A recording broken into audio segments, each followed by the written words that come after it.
وأحسن منك لم تر قط عيني وأجمل منك لم تلد النساء خلقت مبرأ من كل عيب خلقت مبرأ من كل عيب كأنك قد خلقت كما تشاء. كتاب أنزلناه إليك مبارك ليدبروا آياته وليتذكر أولو الألباب. یہ کتاب برکت والی ہے جسے ہم نے آپ کی طرف نازل فرمایا ہے تاکہ دانش مند لوگ اس کی آیتوں میں غور و فکر کریں اور نصیحت حاصل کریں. اللہم صلی علی سیدنا محمد وعلی آل سیدنا محمد بعدد کل ذرۃ مئۃ الف الف مرۃ. سامعین و ناظرین کرام، السلام علیکم ورحمۃ اللہ وبرکاتہ. سامعین کرام، سورہ صافات آیت نمبر 13 سے 15، سبق کا نمبر 2089. آج کا موضوع، کیا ہم نے اللہ تعالیٰ کی تمام نشانیوں سے منہ موڑ لیا ہے؟ اس کے ساتھ آج کے سبق کا آغاز کرتے ہیں. سب سے پہلے گزشتہ سبق کا اعادہ ہوگا. اعوذ باللہ من الشیطان الرجیم. پناہ مانگتا ہوں میں اللہ کی شیطان مردود سے. بسم اللہ الرحمن الرحیم. شروع اللہ کے نام سے جو بڑا مہربان نہایت رحم والا ہے. فاستفتهم اهم اشد خلقا ام من خلقنا انا خلقناهم من طین لازب. تو ان سے پوچھو کہ ان کا بنانا مشکل ہے یا جتنی خلقت ہم نے بنائی ہے ان کا، انہیں ہم نے چپکتے گارے سے بنایا ہے. بل عجبت ويسخرون. ہاں تم تو تعجب کرتے ہو اور یہ تمسخر کرتے ہیں. سامعین کرام، سورہ صافات آیت نمبر 13، وَإِذَا ذُكِّرُوا لَا يَذْكُرُونَ. اور جب انہیں نصیحت کی جاتی ہے تو قبول نہیں کرتے. وَإِذَا رَأَوْا آیَةً يَسْتَسْخِرُونَ. اور جب کوئی نشانی دیکھتے ہیں تو مذاق اڑاتے ہیں، ہنسی کرتے ہیں. وَقَالُوا إِنْ هَذَا إِلَّا سِحْرٌ مُبِينٌ. اور کہتے ہیں کہ یہ تو محض صریح جادو ہے. أَإِذَا مِتْنَا وَكُنَّا تُرَابًا وَعِظَامًا أَإِنَّا لَمَبْعُوثُونَ. کیا جب ہم مر جائیں گے اور مٹی اور ہڈیاں ہو جائیں گے تو کیا ہم پھر اٹھائے جائیں گے؟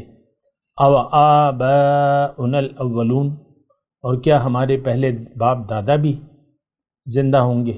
قُلْ نَعَمْ وَأَنْتُمْ دَاخِرُونَ. آپ کہہ دیجئے کہ ہاں اور تم ذلیل ہونے والے ہوگے. فَإِنَّمَا هِيَ زَجْرَةٌ وَاحِدَةٌ. پس وہ تو ایک زور کی آواز ہوگی. فَإِذَا هُمْ يَنظُرُونَ. پس ناگہاں وہ دیکھنے لگیں گے. وَقَالُوا يَا وَيْلَنَا هَذَا يَوْمُ الدِّينِ. اور کہیں گے کہ ہائے ہماری کمبختی، جزا کا دن یہی ہے. هَذَا يَوْمُ الْفَصْلِ الَّذِي كُنْتُمْ بِهِ تُكَذِّبُونَ. اور یہی فیصلے کا دن ہے جسے تم جھٹلایا کرتے تھے. سامعین اکرام، سورہ صافات، حال ہمارا ہے. اور گزشتہ سبق میں نے آپ کو کہا تھا کہ جن حالات میں یہ صورت نازل ہو رہی تھی اس سے بدتر حالات ہیں آج کے. عملی طور پر ہم نے قرآن اور حدیث کو جھٹلا دیا ہے. ہمارا مدعا زندگی گزارنے کا آخرت نہیں بلکہ دنیا بن گئی ہے. ہم نے دنیا کو آخرت کے مقابلے میں پسند کر لیا ہے. ہم دنیا دار ہیں، ہمارا رخ دنیا کی طرف ہے، ظاہر کی طرف ہے. ہم دنیا کے مت والے ہیں، ہم اللہ سے پیار نہیں کرتے. نہ کرنا چاہتے ہیں. اس سے اور کیا مطلب وہ ہوگی. لیکن اس میں ایک بات نوٹ کر لیں، منافق جو ہے، منافق کا مطلب کیا ہے؟ جو زبان سے کہتا ہے عمل میں اس کی وہ بات نہیں ہوتی. مدینے کے منافقین ایک بڑی تعداد تھی. غزوہ احد میں 300 منافق جو تھے وہ عین میدان جنگ میں حضور صلی اللہ علیہ وسلم کا ساتھ چھوڑ کے چلے گئے تھے. یہ کون لوگ تھے؟ یہ کلمہ گو تھے، مسلمان تھے. صحابہ کا لیبل تھا ان پہ، صحابہ اکرام کا لیبل تھا، لیکن ایمان ان کے دل میں نہیں تھا جیسے کہ ہمارے دل میں نہیں ہے. منافق جو ہے بدترین خلائق ہے، یہ بات نوٹ کر لیں. مخلوقات میں سب سے بدترین جو ہے وہ منافق ہے. کیوں کہ دیکھیں مسلمانوں پر ذمہ داری ہے، آج کی میں بات کر رہا ہوں، ہم پہ دیگر امتوں کو قرآن اور اللہ کا پیغام پہنچانے کی ذمہ داری ہے. ہمارا کام کیا ہے؟ کنتم خیر امت اخرجت للناس، تم ایک بہترین امت ہو، میں نے تمہیں اور لوگوں کے لیے بنایا ہے. نیکی کا حکم دو گے، برائی سے روکو گے، اللہ پر تمہارا ایمان ہوگا. کوئی کام نہیں ہے ہمارا، نہ ہم دیکھیں ہم خود نیکی سے باز آ گئے، ہم خود برائی کا پیکر ہیں. منافق کی تمام نشانیاں ہمیں موجود ہیں. دیکھیں ہو سکتا ہے بعض لوگوں کو میری باتوں پر تعجب ہو، لیکن آپ تعجب نہ کریں، میں تو قرآن سے بات کہہ رہا ہوں. مثال کے طور پہ وہ تمام خرابیاں جو کافر اور مشرکین میں ہیں وہ ہم میں پائی جاتی ہیں. ہمارا معبود اللہ نہیں ہے، ہمارا نفس، ہم تو ہر حرص و ہوس کے بندے ہیں، نفسانی خواہشات کے غلام ہیں.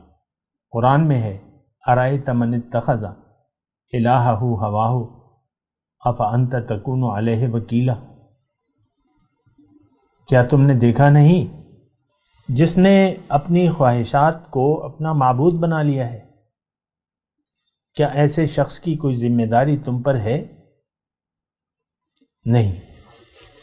تو دیکھیں میں وہ منافق کی نشانیاں بیان کر رہا تھا، یہ بات مجھے کہنے دیں آپ. دیکھیں اس وقت کیا صورتحال ہے کہ ہمیں اپنی غلطیوں کا احساس نہیں ہے، ہمیں اپنی بیماریوں کا پتہ نہیں ہے. جو ناسور، جس ناسور کے ہم شکار ہیں اس کا بھی ہمیں احساس نہیں ہے. وہ ناسور کیا ہے؟ وہ دنیا کی محبت ہے، ظاہر کی محبت ہے. ہم ظاہر کے بندے ہیں، ہم اللہ کے بندے نہیں بننا چاہتے. بہت بری بات ہے، بہت زیادہ بری بات ہے، بہت بڑے نقصان کا سودا کر لیا ہے. اور اگر میں مثال تو اتنی اچھی نہیں ہے، لیکن یہ ہمارے اس میں پٹھانوں میں ہوتی ہے نسوار. بہت سے لوگ واقف ہوں گے. نسوار کیا ہے؟ ایک وقتی نشہ ہے. اور مثال دے رہا ہوں، ایک بڑا سونے کا پہاڑ ہے، آپ کو چوائس دی جاتی ہے. ایک طرف ایک سونے کا پہاڑ ہے، خالص سونے. دیکھیں بعض اوقات سونا جو ہے وہ ناخالص ہوتا ہے، اس کو ریفائن کرنا ہوتا ہے، لیکن وہ پہاڑ ہے ایک سونے کا پہاڑ. آپ جانتے ہیں نا، ہمالیہ کا پہاڑ لگا لیں، کتنا بلند و بالا ہے، کتنا وزنی ہے. بہرحال اور اس کو ہم نے ایک نسوار کی یعنی اس کو بیچ دیا ہے، اور خریدا کیا ہے؟ ایک نسوار کی چٹکی. عارضی چیز ہے نسوار کی، لیکن تھوڑی دیر وہ نسوار کیا ہے، تھوڑی دیر آپ منہ میں رکھتے ہیں، کچھ جو بھی ہوتا ہے آپ کو، مجھے تو پتہ نہیں، تو تھوڑی دیر بعد نکال کے پھینک دیتے ہیں. یہ دنیا میں ہم آئے ہیں وَلَكُمْ فِي الْأَرْضِ مُسْتَقَرٌّ وَمَتَاعٌ إِلَىٰ حِینٍ۔ اب جنت اللہ تعالیٰ نے ہمارے لیے مقرر کر دی ہے. اب یہ تو بس یہی ہے کہ آپ نے بس وہ نسوار کو لے لیا ہے، تھوڑا سا نشہ، اور جنت کو آپ نے بیچ دیا ہے. وَلَا تَشْتَرُوا بِآيَاتِي ثَمَنًا قَلِيلًا، اللہ نے منع کیا ہے کہ تم میری آیات کے بدلے دنیا کا حقیر مفاد مت لو. اولئک الذین اشتروا الضلالۃ بالہدی، ہمارے بارے میں اللہ تعالیٰ نے فرمایا قرآن میں کہ یہ تو وہ لوگ ہیں جنہوں نے گمراہی کو خرید لیا ہے ہدایت کے عوض. اولئک الذین اشتروا الضلالۃ بالہدی، گمراہی کو خرید لیا ہے ہدایت کے عوض. تو مسئلہ جو ہے بڑا گمبھیر ہے، ہمیں تو اس کا احساس نہیں ہے، لیکن جب ہم پہنچیں گے نا یوم حشر پہ، اس دن پتہ چلے گا کہ ہم اپنے کتنا بڑا نقصان اپنا کر آئے ہیں. دنیا تو جنت کے لیے کوشش کرنے کی جگہ ہے، اللہ کو راضی کرنے کی جگہ ہے. ہم تو اللہ کی ناراضگی کے در پہ ہیں. آج کل سوشل میڈیا آپ دیکھ لیں، کوئی ہدایت کی بات نظر نہیں آتی اس میں. جتنی بھی ٹرولنگ کریں، بے مقصد کلپ ہوں گے، 5 سیکنڈ کا کلپ ہوگا، ملینز میں اس کے ویورز ہوں گے. یہ کیا کریں، یہ کیا ہو رہا ہے؟ ویسے ہی ایک بات کیا ہو، پھر آپ دیکھ لیں گانے، ڈرامے یہ جو ہمارے آتے ہیں، بعض اوقات میں عبرت کے لیے صرف اس کی ویورز دیکھتا ہوں کہ کتنے لوگ دیکھ رہے ہیں. لاکھوں جو مقبول ڈرامے ہوتے ہیں جو آپ کو پسند آتے ہیں، لاکھوں لوگ دیکھتے ہیں، ایک ایک قسط کو پورا دیکھتے ہیں. اب کیا ہوگا، اب کیا ہوگا، اب کیا ہوگا. تو دیکھیں ایک بہت بڑا نقصان ہم نے، میں واقعی آپ کو کہہ رہا ہوں کہ ایک بہت بڑے نقصان کا سودا کریں. دیکھیں اللہ کی رضا سے قیمتی کوئی چیز نہیں ہے، لیکن اس رضا الہی کو نظر انداز کر کے ہم زندگی گزار رہے ہیں. فما اصبرہم علی النار، اللہ تعجب سے فرماتا ہے کیسے انہوں نے آگ پر صبر کر لیا ہے. یہ 2022 کے مسلمانوں نے.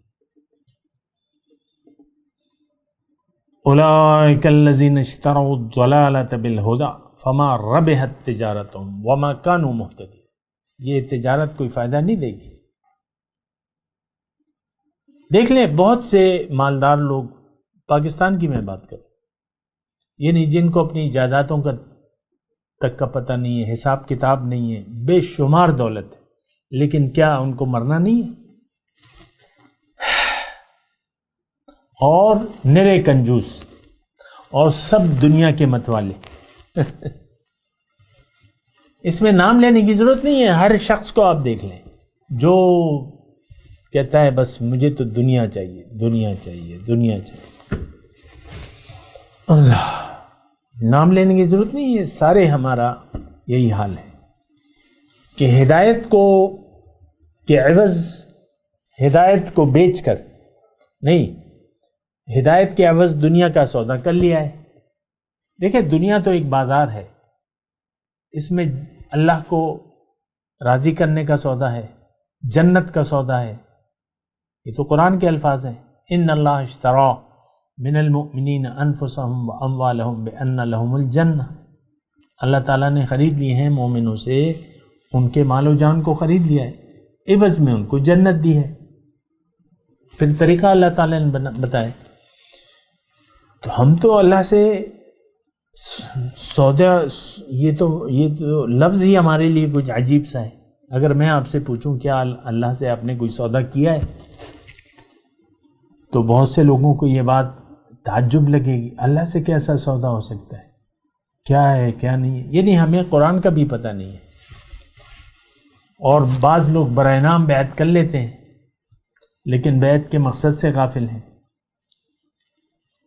جب آپ ایک چیز کے مقصد ہی کو نہیں جانتے تو پھر تو ظاہرداری ہو گئی. ہاں جی میرے باپ نے بھی وہ پیر صاحب سے بیعت کی تھی، میں بھی بس انہی کا مرید ہوں. خاک مرید ہو. تمہارے باپ کو بھی پتہ نہیں تھا اور تمہیں بھی پتہ نہیں ہے کہ بیعت ہوتی کیا چیز ہے۔ بیعت تو اپنے آپ کو اللہ کے حوالے کر دینے کا نام ہے عملی طور پہ۔ ہم تو حرص و ہوس کے بندے ہیں، دنیا اور دنیا اور دنیا۔ آپ دیکھ لیں نا، ہمارے خیالوں میں دنیا ہے، ہماری چاہتوں کا مرکز دنیا ہے۔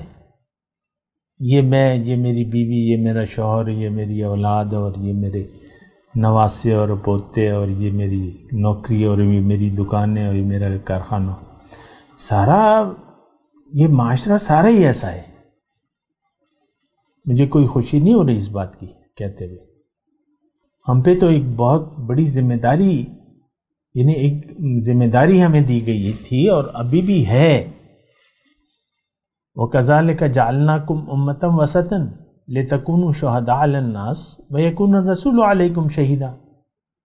تم ایک درمیانی امت میں نے تمہیں بنا کے بھجوایا ہے تاکہ تم لوگوں کے لیے ایک نمونہ پیش کرو اپنے صالح عمل کا، اور تمہارے لیے رسول کی ذات نمونہ ہے۔ اور ہمیں تو قرآن پہنچانے کی ذمہ داری تھی، اور اس کو تو ہم نے خود ہی چھوڑ دیا ہے۔ مجھے آپ بتائیں، 8 ارب آبادی لگا لیں اس وقت دنیا کی، 20 سال بعد جتنی بھی ہو، میں آج کی بات کر رہا ہوں، 1.5 ارب لگا لیں تقریباً آج کے مسلمان کو، پھر باقی جو 6.5 ارب رہ جاتے ہیں ان تک دین کون پہنچائے گا؟ کوئی دوسرا نبی آئے گا؟ نہ، نہیں آئے گا۔ خاتم الانبیاء ہیں حضور صلی اللہ علیہ وسلم۔ تو یہ ذمہ داری، مجھے آپ بتائیں، دیکھیں میں جذبات سے نہیں کام لے رہا، یہ کس پر ہے ذمہ داری؟ یہ جو 1.5 ارب لوگ ہیں، اس کو قرآن کے پہنچانے کی ذمہ داری کس پر ہے؟ آپ مجھے بتائیں۔ کیا آپ کوئی، دیکھیں ہم تو بس یہ، آپ خود سوچ لیں کیا صورتحال ہے۔ ہم تو غرق ہیں، دنیا داری میں غرق ہیں، پھر دین کو جو ہم نے ٹکڑے ٹکڑے کر لیا ہے اور دین کو بھلا دیا ہے، ہم نے دین کو بھلا دیا ہے۔ دین کے ظاہر کو، بعض باتوں کو لے لیتے ہیں۔ ابھی مارچ کا مہینہ ہے، کل آغاز ہو رہا ہے رمضان المبارک کا، تو یہ بحثیں ہو رہی ہیں کہ بھئی انجیکشن سے، فیس بک پہ ہمارا اکاؤنٹ ہے وغیرہ، تو دیکھنے کا نظر پڑ جاتی ہے، تو ایک کلپ آیا ہے کہ روزے میں کون کون سے چیزیں جائز ہیں یا کن چیزوں سے روزہ ٹوٹتا ہے اور نہیں ٹوٹتا۔ اسی پر ہم بات کر رہے ہیں۔ مسلمان ہیں نہیں، ہم مومن نہیں ہیں۔ میں یہ نہیں کہہ رہا کہ آپ روزہ نہ رکھیں، لیکن آپ کے دل میں ایمان تو ہونا چاہیے تاکہ روزے کے ثمرات آپ کو پہنچے۔ بس اسی بات میں، روزہ کن چیزوں سے ٹوٹتا ہے؟ آنکھ میں قطرے ڈالنے سے، کوئی کہتا ہے روزہ ٹوٹ جاتا ہے، کوئی کہتا ہے نہیں ٹوٹتا۔ کان میں قطرے ڈالنے سے روزہ ٹوٹتا ہے، نہیں ٹوٹتا۔ میں اس بحث میں نہیں پڑتا، لیکن دیکھیں ہم نے دین کے بس ظاہر کو لے لیا ہے۔ میں یہ نہیں کہہ رہا کہ ظاہر کو نہیں لینا چاہیے، لیکن روزہ تو ایمان والوں پر فرض ہے۔ یا ایھا الذین آمنوا کتب علیکم الصیام، اے ایمان والو تم پر روزے فرض کیے گئے ہیں۔ ہم تو ایمان والے نہیں ہیں، ہم تو دنیا دار ہیں۔ زبان سے کہہ بھی دیا لا الہ تو کیا حاصل؟ دلوں نے کہا جو مسلمان نہیں تو کچھ بھی نہیں۔ بہرحال میں اپنے مضمون کی طرف آتا ہوں۔ 13 نمبر آیت ہمارے بارے میں ہے، وَإِذَا ذُكِّرُوا لَا يَذْكُرُونَ۔ جب انہیں کوئی نصیحت کی جاتی ہے، نصیحت قبول کرنے کے لیے تیار نہیں ہے۔ اس سے آپ اندازہ لگائیں۔ میں تو آپ کو کہہ رہا ہوں یہ تمام مکی صورتیں آج ہمارے لیے ہیں۔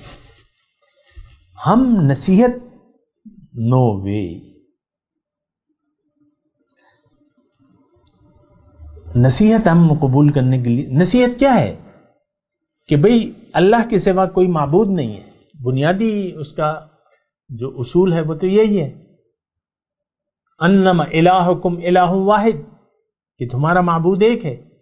اس صورت کے آغاز میں تو ایک ہی بات ہے کہ تمہارا معبود ایک ہے، یہ نصیحتوں کی جڑ ہے۔ وحد اللہ فإن التوحید رأس الطاعات، تمام اطاعتوں کی جڑ تو توحید ہے، آپ توحید ہی کے قائل نہیں ہیں۔ دیکھیں ہم تو توحید کیا ہے کہ لا الہ الا اللہ، پہلا کلمہ توحید، توحید کیا؟ ایک، لا الہ الا اللہ، یہ کلمہ ہم نے نہ پڑھا ہے دل سے اور نہ پڑھنے کے لیے تیار ہے، باقی تو زبان سے آپ جو بھی کہیں، اگر آپ اس کا ثبوت نہیں دیں گے یا اس کی عملی شہادت نہیں پیش کریں گے تو وہ بات آپ کی فضول ہو گئی۔ دیکھیں میں آپ کو ایک بات بتاؤں، یہ بڑی مجھے تعجب والی بات لگتی ہے کہ ایک بنیادی بات کو سمجھانے کے لیے مجھے مثالوں کا سہارا لینا پڑتا ہے۔ آپ نے ایک گروسری سٹور میں گئے، سبزی لے لی، پھل لے لیے، 1000 روپے کا سودا کر لیا مثال کے طور پہ، آپ نے وہ لا کے کاؤنٹر پہ رکھ دیا، کیش کاؤنٹر پہ، کہ بھئی یہ سودا میں نے خرید لیا، تو وہ پھر کیا کہے گا؟ پیسے دیجیے، 1000 روپے دیں۔ آپ کہیں گے کہ نہیں بس میں نے خرید لیا ہے، میرا ہے۔ یہ مطلب ایسی مثال ہے۔ لا الہ الا اللہ کا مطلب یہ ہے کہ زندگی آپ اللہ کی مرضی سے گزاریں، اللہ کو معبود واحد بنا لیں، اللہ کے سوا کسی کی نہ مانیں۔ یعنی ہمیں کلمہ طیبہ کا مطلب بھی پتہ نہیں ہے، یعنی گمراہی کی کوئی حد ہوتی ہے۔ کلمہ طیبہ کا مطلب بھی ہمیں نہیں معلوم کہ کلمہ طیبہ کا مطلب کیا ہے، تو پھر اور باتیں تو الگ ہیں۔ اللہ وَإِذَا ذُكِّرُوا لا يَذْكُرُونَ، انہیں نصیحت کی جاتی۔ اب دیکھیں میں آپ کو نصیحت کر رہا ہوں نا، جتنے بھی میرے سننے والے ہیں، لیکن اب ڈیپینڈ، یہ قرآن تو ہم اس لیے پڑھ رہے ہیں کہ اس کو سمجھ کر ہم اس کے راستے پر چلیں، لیکن چلنے کے لیے کوئی تیار نہیں ہے، روایتی ہے، بس ہم نے درس سننا ہے، بڑا اچھا درس ہے، بڑا اچھا بولتے ہیں، آپ جیسے سمجھاتے ہیں ایسا تو کوئی نہیں سمجھاتا۔ بعض اوقات ایسے جملے آ جاتے ہیں، بھئی سمجھانا ٹھیک ہے لیکن آپ کی سمجھ میں آ گیا تو آگے چلو، نہیں، وہ پرانی ریت جو ہے، ہم وہ راستہ جو ہے وہ چھوڑنے کے لیے تیار نہیں ہوتے۔ وَإِذَا ذُكِّرُوا لَا يَذْكُرُونَ، یہ آیت ہے جناب مشرکین مکہ کے لیے، آج ہم پر فٹ ہو رہی ہے۔ جب انہیں نصیحت کی جاتی ہے نصیحت نہیں قبول کرتے۔ وَإِذَا رَأَوْا آیَةً يَسْتَسْخِرُونَ، جب کوئی نشانی دیکھتے ہیں مذاق اڑاتے ہیں۔ دیکھیں نشانی کیا ہے، یہ یعنی مکی صورت ہے، آپ کو پتہ ہے کہ حضور صلی اللہ علیہ وسلم کی دعوت کی بنیاد کلام الہی تھا اور کلمہ طیبہ تھا، معجزہ نہیں تھا۔ معجزوں کی بنیاد پر اللہ تعالیٰ کا یہ قانون طریقہ رہا ہی نہیں ہے۔ معجزات سے کوئی ایمان نہیں لاتا، ورنہ تو ابو جہل کے ہاتھوں میں پتھروں نے کلمہ پڑھ لیا، وہ اس نے پتھر پھینک دیے، تو جادو ہے۔ ان ھذا الا سحر مبین، جادو ہے یہ۔ تو ساری باتیں تو یعنی وَإِذَا رَأَوْا آیَةً، ایک بات تو دیکھیں بعض ترجموں میں اس کا لکھا ہے معجزہ، تو معجزہ اگر اس حساب سے لیں، میں تو نشانی آپ کو ترجمہ کیا نا، نشانی۔ اب نشانی، اللہ کی نشانیاں تو بہت ہیں، اللہ کا کلام ہے، یہ بھی اللہ تعالیٰ کی نشانی ہے، اس کی کوئی مثال نہیں لا سکتا۔ لیکن کیا یہ بھنڈی، توری، لہسن، ادرک، پھل، سارے پھل جو ہیں یہ اللہ کی نشانیاں نہیں ہیں؟ یہ کس چیز سے بن رہی ہیں؟ مٹی سے۔ ابھی آج ہی ایک کلپ میں نے دیکھا تھا، کسان بھائیوں کی طرف سے تھا، کوئی دوائیوں کی کمپنی تھی، تو وہ یا کوئی بیج کا وہ تھا، تو وہ گوبھی کا پھول دکھا رہے تھے، تو وہ بڑا سائز گوبھی، اور وہ آپ کو پتہ ہے کہ وہ بالکل ایسا پھول گوبھی جو ہوتی ہے جو کھیت میں ہوتی ہے، تو وہ بالکل اللہ تعالیٰ اس کو پتوں سے ڈھک دیتا ہے، پھر یہاں جو آتے ہیں وہ پتے وغیرہ ہٹا دیتے ہیں، جو بھی ہوتا ہے۔ تو مٹی سے ایسی چیزیں آپ دیکھ لیں، ایک ایک چیز کے رنگ کو دیکھیں، اس کے ذائقے کو دیکھیں، اس کی غذائیت کو دیکھیں، اس میں کیا کیا چیزیں، اور اس میں کیا کیا۔ اب پالک جو ہے اس میں آئرن ہے، اب مٹی میں آئرن کہاں سے آ گیا؟ پالک میں ہے۔ اور اسی طرح ہر چیز کے اپنے اپنے خواص، رنگ، ذائقے، سیزن سب موجود ہیں، الگ الگ خاصیتیں ہیں، ہر پھل کی الگ خاصیتیں ہیں۔ وَإِذَا رَأَوْا آيَةً يَسْتَسْخِرُونَ وَقَالُوا إِنْ هَذَا إِلَّا سِحْرٌ مُبِينٌ۔ میں تلاوت کرتا ہوں، میرے ساتھ دہرائیے۔ اعوذ باللہ من الشیطان الرجیم، بسم اللہ الرحمن الرحیم۔ وَإِذَا ذُكِّرُوا لَا يَذْكُرُونَ وَإِذَا رَأَوْا آيَةً يَسْتَسْخِرُونَ وَقَالُوا إِنْ هَذَا إِلَّا سِحْرٌ مُبِينٌ۔ بالآیت کی تلاوت اور ترجمہ۔ اعوذ باللہ من الشیطان الرجیم۔ پناہ مانگتا ہوں میں اللہ کی شیطان مردود سے۔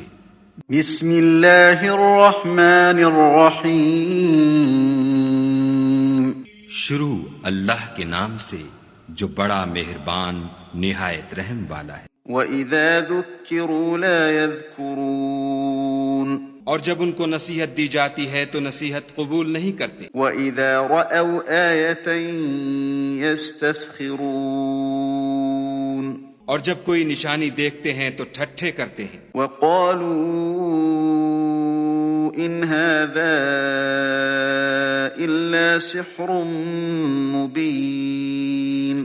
اور کہتے ہیں کہ یہ تو صریح جادو ہے۔ اس کے ساتھ ہی آج کے درس کا وقت اختتام کو پہنچا۔ اگلے درس میں انشاءاللہ ملاقات ہوگی۔ وآخر دعوانا ان الحمد للہ رب العالمین۔ مولایا صلی وسلم دائما ابدا علی حبیبک خیر الخلق کلہم۔